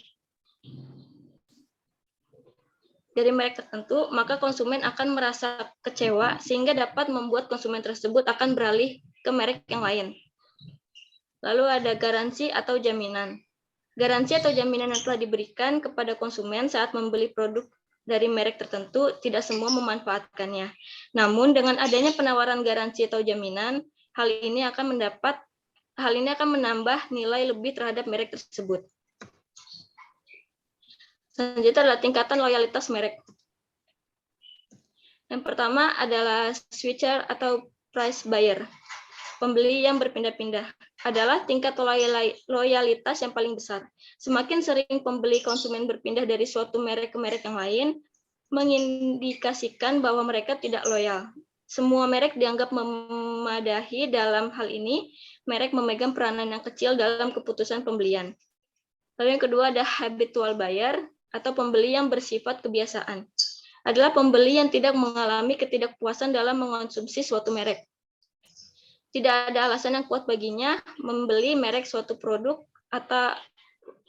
lain atau berpindah merek, terutama jika peralihan itu membutuhkan usaha, biaya, atau pengorbanan lain. Lalu ada satisfied buyer atau pembeli yang puas dengan biaya peralihan. Adalah kategori pembeli yang puas dengan merek yang mereka konsumsi. Namun mereka dapat saja berpindah merek dengan menanggung switching out atau biaya peralihan, seperti waktu, biaya, atau resiko yang timbul akibat tindakan peralihan merek tersebut. Lalu ada liking the brand atau menyukai produk. Adalah kategori pembeli yang sungguh-sungguh menyukai merek tersebut. Rasa suka didasari oleh asosiasi yang berkaitan dengan simbol, rangkaian pengalaman menggunakan merek itu sebelumnya, atau persepsi kualitas yang tinggi. Lalu ada committed buyer atau pembeli yang berkomitmen. Adalah kategori pembeli yang setia. Mereka mempunyai kebanggaan dalam menggunakan suatu merek. Merek tersebut bahkan menjadi sangat penting baik dari segi fungsi maupun sebagai ekspresi siapa sebenarnya penggunanya. Selanjutnya adalah dari piramida loyalitas tersebut bahwa terlihat bahwa bagi merek yang belum memiliki brand equity yang kuat, porsi terbesar dari konsumennya berada pada tingkatan switcher. Selanjutnya, porsi terbesar kedua ditempati oleh konsumen yang berada pada taraf habitual buyer, dan seterusnya. Hingga porsi terkecil ditempati oleh committed buyer. Bagi mereka yang memiliki brand equity yang kuat, tingkatan dalam brand loyalty diharapkan membentuk segitiga terbalik. Maksudnya makin ke atas makin melebar sehingga diperoleh jumlah committed buyer yang lebih besar daripada switcher. Selanjutnya sejarah PT Sinar Sosro yang akan dijelaskan oleh Irma Rahmawati. Baik, terima kasih. Saya akan menjelaskan sejarah PT Sinar Sosro. PT Sinar Sosro adalah perusahaan teh siap minum dalam kemasan botol yang pertama di Indonesia dan di dunia. Next.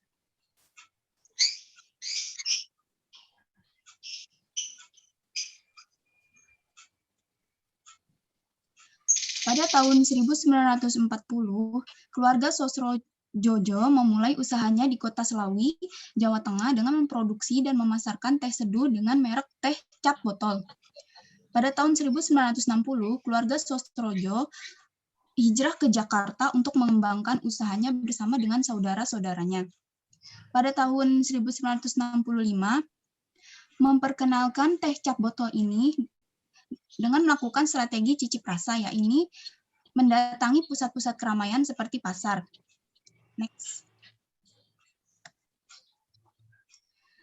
Pada tahun 1969, muncul gagasan untuk menjual teh siap minum atau ready to drink dalam kemasan botol dengan nama teh botol Sosro. Pada tahun 1974, PT Sinar Sosro resmi didaftarkan pada 17 Juli 1974 dengan berlokasi di Jalan Raya Sultan Agung, kilometer 28, Kelurahan Medan Satria, Bekasi. Next.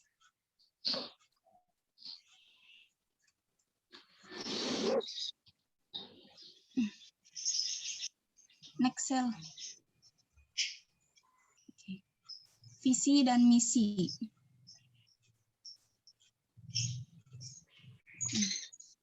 Visi dan misi dari perusahaan PT Sinar Sosro yaitu menjadi perusahaan minuman yang dapat melepaskan dahaga konsumen kapan saja, di mana saja, serta memberikan penilaian positif kepada semua pihak terkait. Misi dari perusahaan yaitu membangun teh yang alami dan unggul. Yang kedua, melahirkan merek dan pemimpin pasar dalam kategorinya masing-masing. Yang ketiga, membangun dan memimpin jaringan distribusi. Yang keempat, menciptakan dan memelihara komitmen terhadap pertumbuhan jangka panjang, baik volume penjualan maupun penciptaan pelanggan. Dan yang kelima, membangun sumber daya manusia dan melahirkan pemimpin yang sesuai dengan nilai-nilai utama perusahaan dan menyumbang devisa pada negara. Next.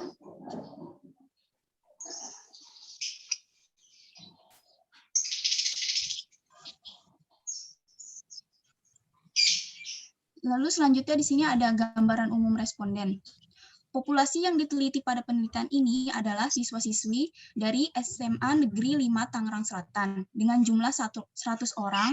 Penarikan sampel ini dilakukan secara simple random sampling dengan menggunakan rumus Slovin dan presisi yang ditetapkan sebesar 10%. Hasil yang temukan dengan rumus Solvin ini berjumlah 50 responden atau orang. Next. Di sini ada jumlah responden berdasarkan jenis kelamin. Laki-laki berjumlah 17 dengan persentase 34% dan perempuan berjumlah 33 dengan persentase 66%. Dari tabel di atas diketahui bahwa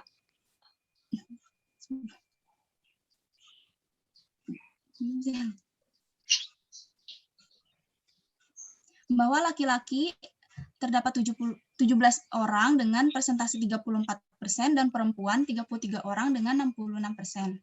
Next.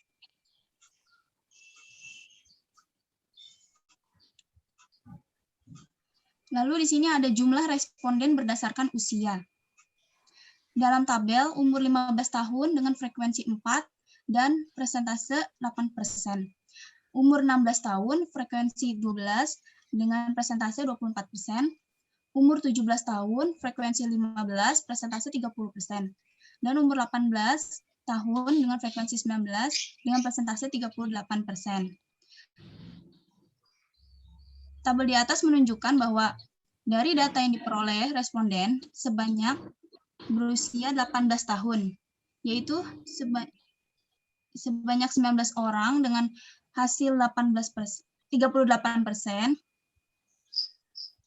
dan sisanya 15 orang dengan responden 30%, berusia 17 tahun, 12 orang, respondennya 24%, berusia 16 tahun dan 4 orang responden sebesar 8%, berusia 15 tahun. Lalu selanjutnya data dan analisis hasil akan dijelaskan oleh Saudara Ivan.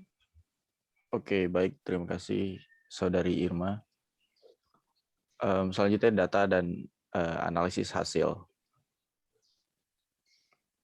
Oke, bisa dilihat di sini rata-rata responden teh botol sosro yang berpindah merek itu sebanyak 25 orang atau 50%.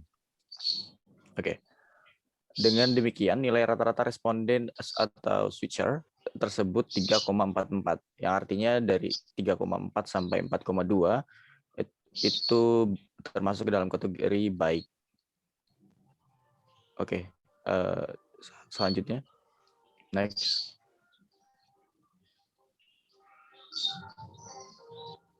Oke, lalu perhitungan habitual buyer. Oke, untuk rata-rata 3,28 bisa dilihat di slide. Rata-rata responden yang betul-betul memiliki karena kebiasaan berjumlah 25 orang atau 50%. Nilai rata-rata responden yang masuk klarifikasi habitual buyer 3,28 jatuh dalam kategori cukup, rentang 2,6 sampai 3,4. Dengan memanfaatkan informasi nilai standar deviasinya, toleransi 1 kali standar deviasi memetakan responden habitual buyer dari teh botol sosro ke posisi sangat jelek dengan sangat baik. Dengan demikian, informasi yang tengali memberikan harapan yang baik bagi teh botol sosro. Selanjutnya.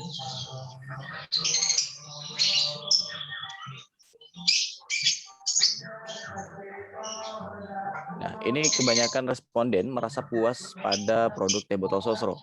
Ini terlihat pada rata-rata jawaban responden, sedangkan yang jawab puas sebanyak 41 orang dari 50 orang, yaitu 82%.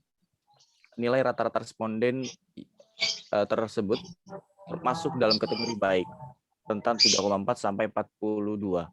Dengan memanfaatkan informasi nilai standar deviasinya, toleransinya 1 kali standar deviasi memetakan responden yang status fit dari teh botol sosro ke posisi baik hingga sangat baik. Oke, selanjutnya.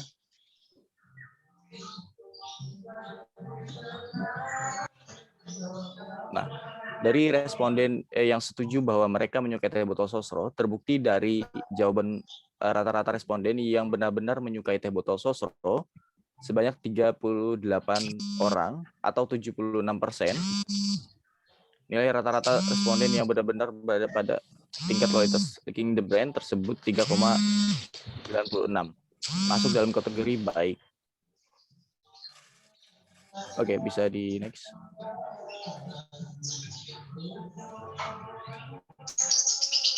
Nah, ini untuk analisis committed buyer. Rata-rata responden kadang-kadang menyarankan atau mempromosikan teh botol sosro kepada orang lain. Sedangkan yang termasuk committed buyer sebanyak 17 orang dari 50 responden atau 34%. Nilai rata-rata responden yang committed 3,08 tersebut termasuk dalam kategori cukup baik, yaitu rentang 2,6 sampai 3,4. Oke, bisa dilanjut. Oke, dari analisis yang kita lihat tadi akan membentuk data analisis. Sorry sebentar.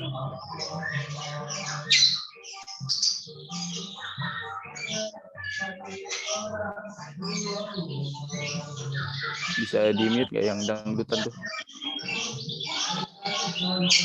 Oke.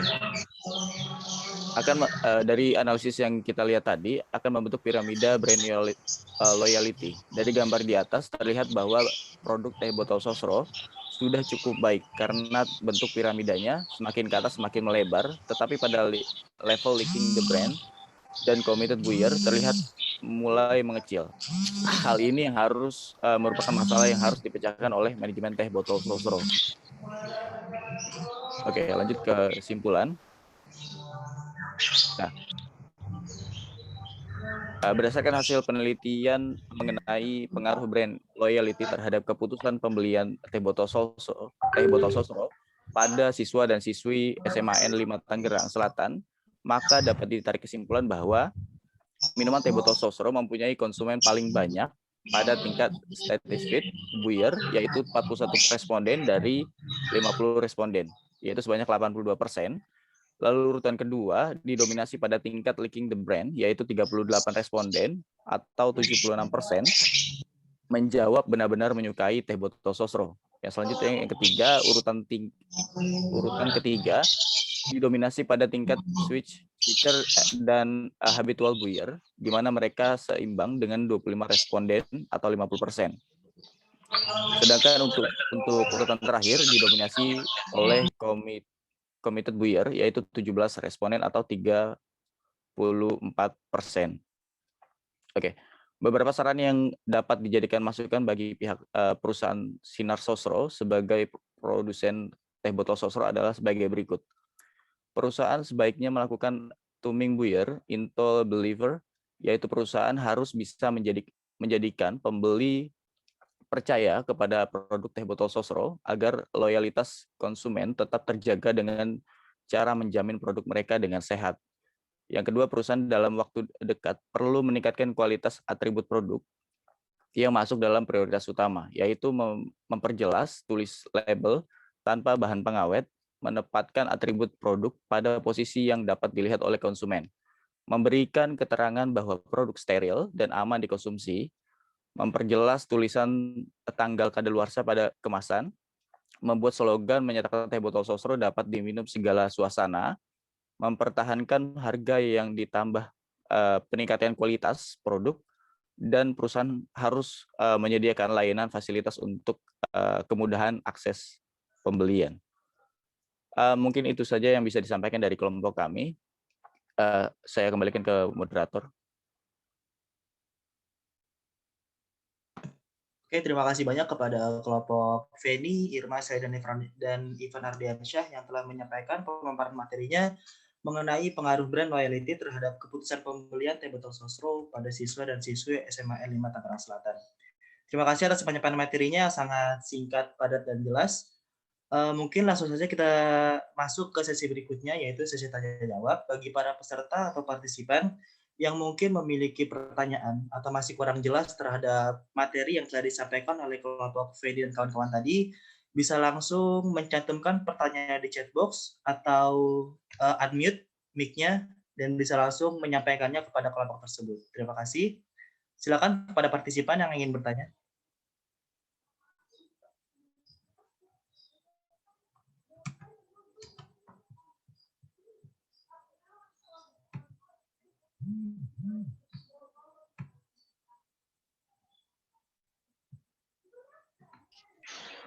Saya ingin bertanya.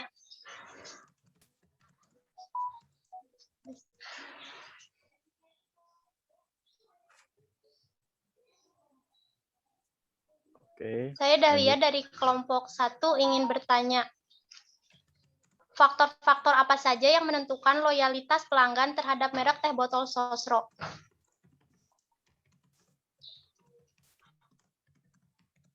Bisa diulangin?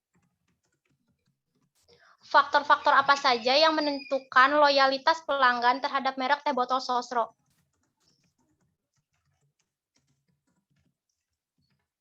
Ya, terima kasih kepada Saudari Dahlia dengan pertanyaan faktor apa saja yang menentukan loyalitas pelanggan terhadap merek teh botol Sosro. Mungkin pertanyaannya akan dijawab di akhir sesi setelah 3 pertanyaan terkumpul. Ada lagi yang ingin ditanyakan oleh peserta lainnya? Saya ingin bertanya.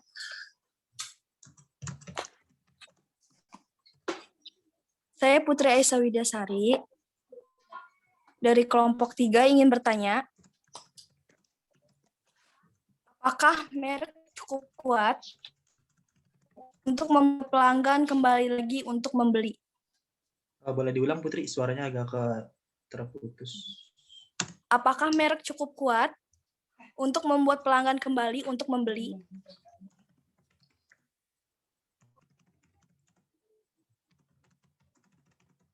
Saya make sure lagi ya, pertanyaan dari Putri dari kelompok 3 yaitu, apakah merek cukup kuat untuk membuat pelanggan kembali membeli produk tersebut gitu? Kembali, bukan kembali, kembali. Oh, ya, untuk membuat pelanggan kembali membeli produk. Iya. Oke, terima kasih. Ada lagi yang ingin bertanya?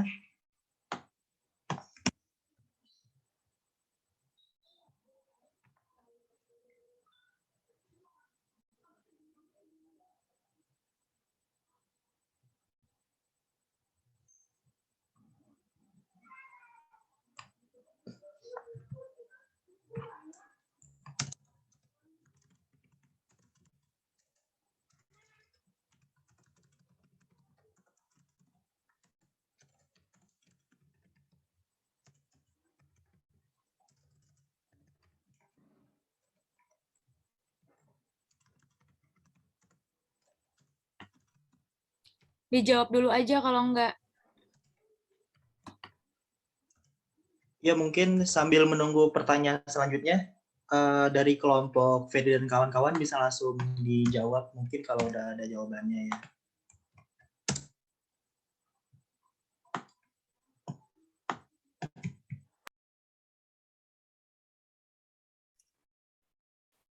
Saya akan menjawab pertanyaan dari Putri mengenai apakah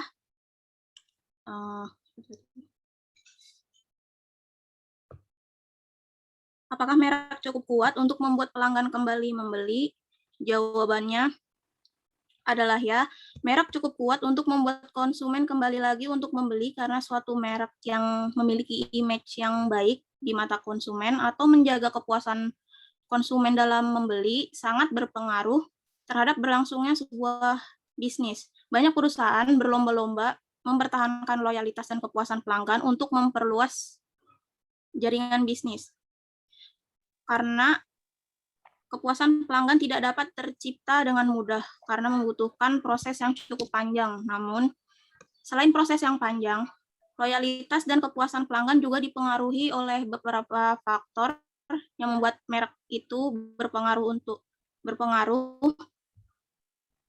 yaitu pelayanan dan kualitas produk tersebut, dan juga faktor harga untuk menjaga sebuah loyalitas. Sekian yang dapat saya jawab pertanyaan dari Putri. Mungkin saya tambahkan untuk pertanyaan dari Putri. Kita kan lagi riset di SMAN 5 Tangerang. Berdasarkan dari data yang kita paparkan sebelumnya, itu sebanyak 41 orang dari 50 orang atau 82% menjawab puas dengan produk teh botol Sosro. Kayak gitu. Terima kasih. Terima kasih untuk jawabannya. Cukup jelas.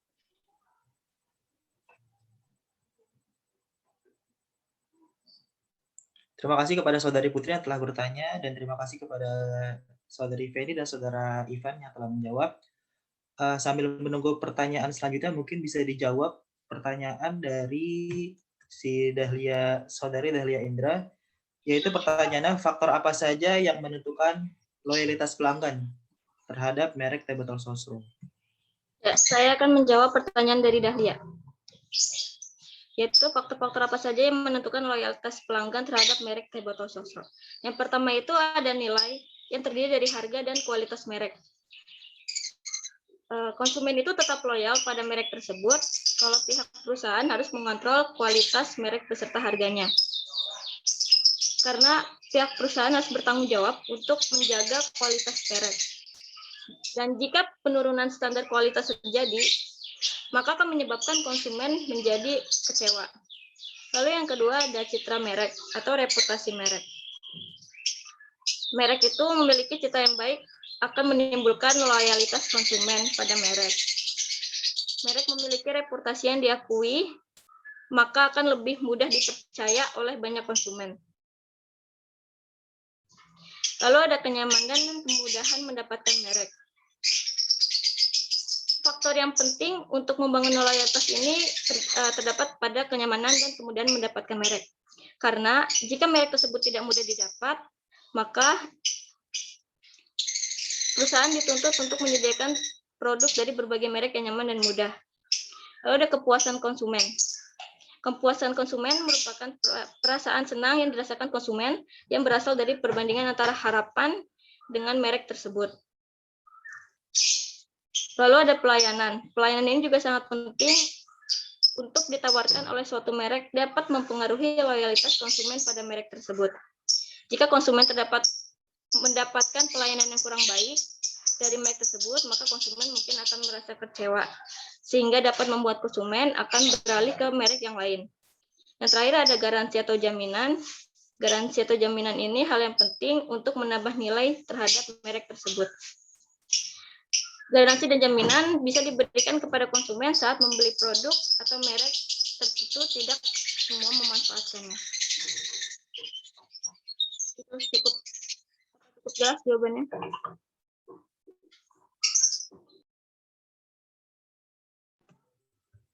Bagaimana Saudari Dahlia? Apakah sudah cukup jelas jawaban dari Saudari Sally? Cukup jelas, terima kasih penjelasannya. Terima kasih kepada para penanya dan para penjawab. Apakah masih ada pertanyaan lagi? Saya mau bertanya. Ya. Saya Dian Melawati dari kelompok 2 mau bertanya kepada kelompok Ivan. Bagaimana agar perusahaan dapat mendapatkan konsumen agar loyal terhadap produk teh botol? Terima kasih.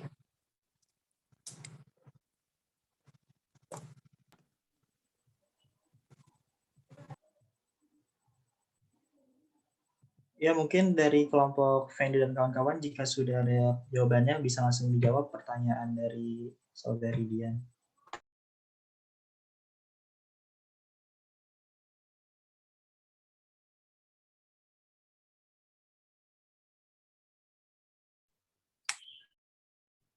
Bisa diulangi pertanyaannya?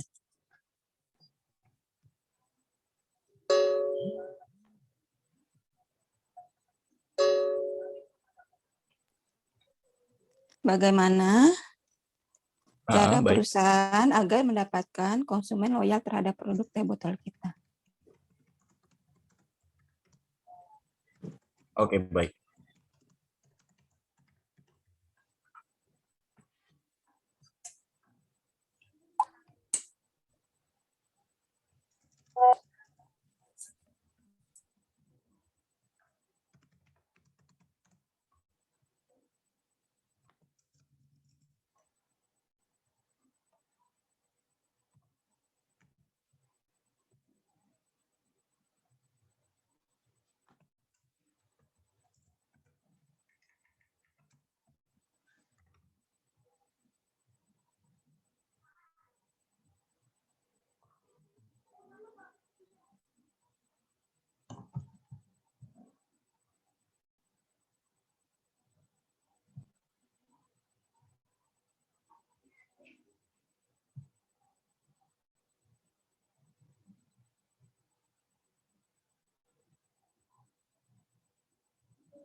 Oke, baik. Saya akan menjawab pertanyaannya dari Ibu Dian. Oke, banyak cara untuk meningkatkan loyalty konsumen. Yang pertama, mengenali konsumen dan memberikan mereka mengenal bisnis kita. Selanjutnya, memberikan penghargaan atau loyalty pada konsumen. Selanjutnya memberikan konsumen loyal sebuah kemudahan atau akses yang lebih mudah, lalu memberikan pelayanan yang terbaik dan menjadi yang terbaik, lalu selanjutnya memberikan inovasi produk dan menciptakan varian baru, lalu selanjutnya memberikan yang selanjutnya meminta review dari konsumen. Mungkin itu penjelasan dari Bagaimana, Saudari Dian? Iya, terima kasih atas jawabannya. Baik, terima kasih. Oke, terima kasih kepada para penanya karena di sini kita batasi pertanyaan hanya 3 orang. Mungkin semoga yang lain yang belum bertanya sudah cukup jelas atau bisa ditanyakan langsung nanti melalui via chat WhatsApp kepada 4 narasumber tadi kita, 4 presentator kita yang telah menyampaikan presentasinya secara baik dan jelas. Mungkin sebelum ditutup, ada kata-kata atau komen dari Ibu Nisa? Dipersilakan. Terima kasih. Ibu coba ini dulu ya, absenin dulu ya. Karena ini kan udah waktu keluar sebenarnya. Takutnya kalian nggak ke record absennya. Inaya kan nggak ada. Ivan ada kan ya di sini ya? Hadir. Panca ada deh kalau nggak salah ya tadi ya. Tadi ada, Bu. Terus yang belum absen itu, Gagas ada nggak, Gagas?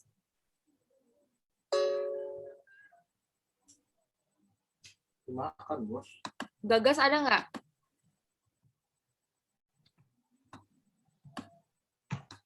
Coba lihat deh, nak. Ada Gagas nggak? Nggak ada, Bu.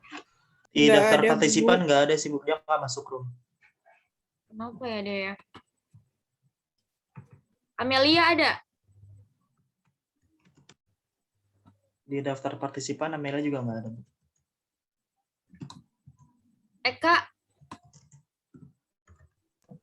Eka tadi join, Bu, tapi sekarang leave, nggak tahu deh, Bu. Mungkin trouble connection kali. Aduh, ini banyak banget loh. Lumayan. Oke deh. Yang ada aja deh dulu ya. Harusnya mereka lapor ke Ibu gitu ya. Kalau tidak salah, untuk absensi itu kan ada batasnya. Ya kan, maksimal itu 3 kali ya. Maksimal ya, 3 kali kan. Paling itu aja yang tadi yang Ibu absenin. Terus untuk makalah kelompoknya, yang kelompok 4 ini, kelompok 4 ya, bener ya? Iya, Bu, benar. Makalahnya udah bagus banget, presentasinya bagus banget. Cuma tinggal sedikit lagi aja untuk form keaslian karya itu nggak semua anak dimasukin ya, nak ya. Jadi cuma ketua kelasnya aja. Jadi itu Ibu lihat form keaslian karya banyak banget, nama-nama anaknya ditulisin satu-satu. Terus terus untuk yang bahasa asing. Nah, bahasa asing itu perlu diitalik. Jadi kan banyak banget nih kamu bahasa asingnya. Bahasa asing itu kayak yang ada bahasa Inggrisnya. Mungkin juga kalau ada kelompok lain yang mendengarkan, oh iya saya bahasa asing masih nggak diitalik, masih biasa aja, nanti diitalik gitu ya. Kalau untuk yang kelompok ini memang bahasa asingnya banyak banget kayak gini nih. Satisfied buyer, ya kan? Ini kan udah bahasa asing. Commit buyer, itu kan bahasa asing. Nah, ini perlu diitalik karena memang penulisan untuk karya ilmiah seperti itu. Terus kalau yang lain-lain sih udah bagus banget, slide-nya juga bagus banget. Terus bahasa yang dipergunakan dalam menjawab juga oke. Coba pertanyaannya coba deh, yang pertanyaan terkait dengan bagaimana cara ini ya, loyalitas, bagaimana cara supaya orang itu loyal terhadap produknya gitu ya.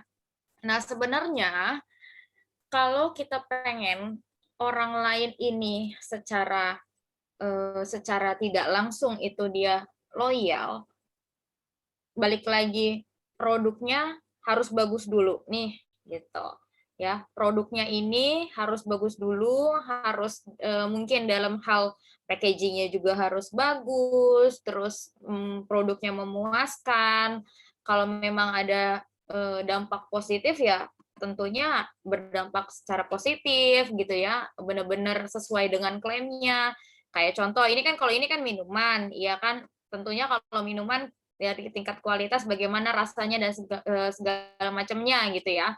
Nah, kalau yang hal lain kayak macamnya make up atau skincare atau yang lain harus sesuai dengan klaimnya, maka dari itu orang akan lebih memberikan sifat loyalnya, nggak perlu kita promosi juga, dari mulut ke mulut akan mempromosikan gitu kan. Kalau terkait dengan teh botol sosro tentunya ini proses yang panjang ya.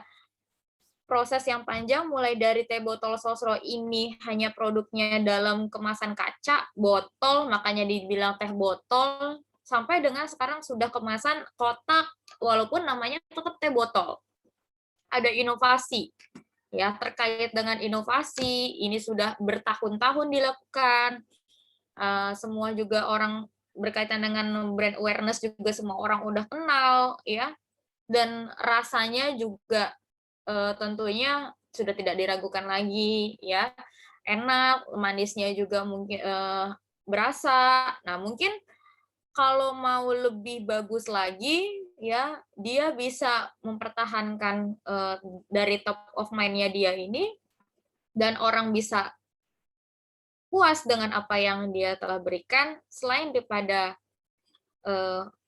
beberapa packaging yang terkait dengan packaging nih, ada packaging yang mungkin ditarik ulang ya, itu perlu dikaji karena pelanggan akhirnya bukan tidak loyal, tidak menyukai terhadap packaging tersebut.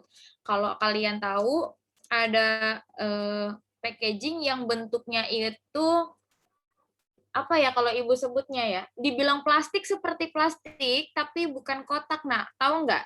Dia bentuknya seperti ini nih. Nah, itu akhirnya kan ditarik ulang karena susah untuk dimasukkan sedotan. Nah, ada juga mungkin yang masih mempertahankan ya. Jadi teh botol sosro ini harusnya bisa mengemas itu dengan baik. Kemudian juga orang jadi tertarik dengan mungkin rasanya yang bisa berinovasi, rasanya juga kalau bisa ditambah lagi. Sekarang kita tahu kompetitor banyak ya yang punya berbagai macam jenis-jenis varian rasa teh. Nah, kalau ibu mau tanya, kalau kayak macamnya apa tuh yang beraneka ragam rasanya, nak? Fruity itu masuk ke teh botol sosro atau tidak? Fruity. Termasuk sosro Indonesia enggak? Satu perusahaan sih, Bu. Iya, Bu, termasuk sosro. Termasuk ya? Nah, berarti dia sudah bagus nih. Dia sudah punya inovasi produk di mana orang-orang yang menyukai terkait dengan rasa varian baru bisa ke produk yang lain, yaitu produknya Fruity. Tapi untuk si teh botol sosro ini sudah dengan proses yang cukup panjang dan namanya kuat sekali, tentunya orang juga sudah percaya ya, makanya dari itu di sini kita nggak ini deh tidak menutup kemungkinan memang orang yang satisfied buyer tentunya lebih banyak ya yang dia puas terhadap produk tersebut. Dan untuk meningkatkan selain daripada ini ya, meningkatkan bagaimana orang loyal, tentunya banyak juga mempromosikan mulai dari macam-macam. Dari segi harga, mungkin harga jadi gini, ketika harganya diturunkan atau mungkin ada bundling paket, kalau kita lihat di e-commerce ya, e-commerce itu macam-macam ya, ada Shopee, ada Tokopedia, kan suka ada flash gitu kan. Nah, dia kadang suka officialnya itu menurunkan harga tapi dengan paket bundle. Itu salah satu promosi supaya orang-orang itu menjadi loyal terhadap produknya, sering memberikan promo-promo dan sebagainya. Itu salah satunya juga termasuk. Nah, kalau ada yang jualan di e-commerce, kalian jualan juga, bisa digunakan strategi tersebut ya, mempromosikan. Orang akan rekomendasi pasti, ini lagi flash sale gitu kan, atau ini lagi banding paket dan sering mengadakan seperti itu, pasti orang bakalan mantengin sih, bakalan nungguin. Nah, itu kan strategi promosi juga akhirnya. Itu kalau yang Ibu bisa sampaikan, mungkin the next, ini kan sudah jam 10 ya. The next kelompok selanjutnya kita di minggu depan masih bisa ya, ada di minggu ke-15. Ada berapa kira-kira kelompok lagi? Saya dapat kelompok lagi, Bu. Banyak juga ya. Gini caranya. Kamu kalau habis ini itu ada mata kuliah lagi apa enggak sih, Nak? Ada, Bu. Ada, Bu. Nanti jam 2. Gitu, nanti jam 2 ya. Kira-kira bersedia mau ada Zoom-nya lagi kapan nih? Gitu maksudnya. Biar kalau kita kan nge-Zoom itu kan emang agak panjang ya waktunya ya kan? Atau mau kelompok lain membuat video presentasi, terserah juga, boleh. Tapi kan kalau kayak gitu nggak lihat ya teman-temannya.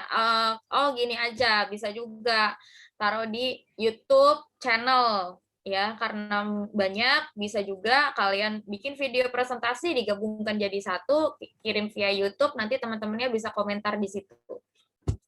Bisa juga kayak gitu. Jadi terserah strateginya seperti apa. Nanti kita bisa diskusikan itu di WA group. Ya, mau strateginya seperti apa untuk yang kelompok lain. 2 kelompok bisa besok. Ya, tapi kan masih ada 4 katanya kan, berarti 2 kelompok lagi bisa bikin yang via YouTube tadi. Gitu. Boleh. Atau mungkin mau diatur hari apa kita ketemu lagi, Zoom juga boleh kok. Asalkan jangan bentrok sama ngajarnya Ibu aja gitu. Nanti kita bisa komunikasikan itu di grup WA kali ya. Menurut kalian gimana? Enakan kayak gimana? Ibu masih saran banyak tuh. Yang belum presentasi mungkin bisa sampaikan ke Ibu enaknya kayak gimana? Mau kita atur ulang, jadi ada 1 hari lagi tambahan untuk presentasi 2 kelompok lagi sebelum pertemuan ke-15. Boleh seperti itu, atau mau bikin di YouTube presentasi ya, kayak vlogger. Pertemuan 15, Bu. Novi, pertemuan ke-15. Iya, tapi kan ada dua kelompok lagi kan. Nanti kan ada 4 kelompok lagi. 2 kelompok di pertemuan 15, 2 kelompok sebelum pertemuan 15.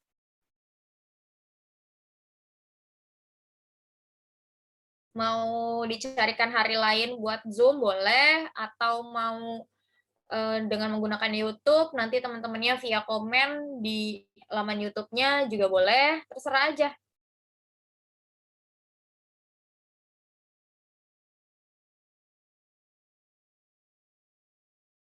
Tapi kayak kalau enakan sih memang nyediain 1 hari lagi ya, Nak. Gitu buat apa namanya, Zoom. Ketua kelasnya nggak ada ya? Kerja, Bu. Nggak ada, Bu, Sidagas. Kerja. Iya, kerja. Tapi kalau kerja juga kan harusnya absen ya? Maksud Ibu. Nah, ini konsekuensi memang ketika kalian udah konsekuensinya buat sambil kerja, tetap harus harus diperhatikan juga kuliahnya.